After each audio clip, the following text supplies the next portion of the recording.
या पद्धतीने ना पालकाचा गरगटा बनवून बघा, नक्की तुम्ही ना परत बनवणार. त्यासाठी ना पालक दिवलेला बारीक कट करून घेतला, कुकरमध्ये घातला. भिजलेली हरभऱ्याची डाळ, शेंगदाणे, हळदी पावडर, पाणी घालून 4 शिट्ट्या करून घेतल्या. आता भाजी तर शिजल्या, त्याच्यामध्ये चवीनुसार मीठ घालायचं आणि गरगटून घेतलं. त्यानंतर लगेचच कढई ठेवली, त्याच्यामध्ये 2 चमचे तेल घातलं. तेल गरम झाल्यानंतर 1 चमचा जिरे आणि ना हिरवी मिरची, लसूण, कोथिंबीरीची पेस्ट घातली. लगेचच हळदी पावडर घातलं, बारीक चिरलेलं टमाटर, बारीक चिरलेला कांदा आणि थोडासा कढीपत्ता घातला. थोडंसं मीठ घातलं आणि चांगलं असं परतवून घेतलं. आता हे परतवून झाल्यानंतर धने पावडर घातलं.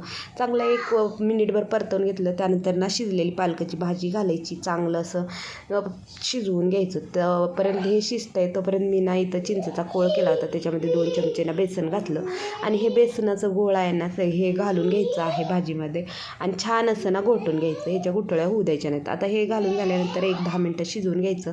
त्यानंतर ना याच्यावर तडका मारून घेऊया. तर पातेल्यामध्ये चमच्यावर तेल घातलं, जिरे घातले, लसूण आणि लाल तिखट घालून चांगला तडका तयार केला. त्यानंतर भाजीवर मारून घेतला आणि मस्त असा एकदम नव्या पद्धतीने ना पालकाचा गरगटा तयार झाला. याला तुम्ही भातासोबत, चपातीसोबत, भाकरीसोबत खाऊ शकता. खूप छान लागतो. व्हिडिओ आवडला तर लाईक, कमेंट, शेअर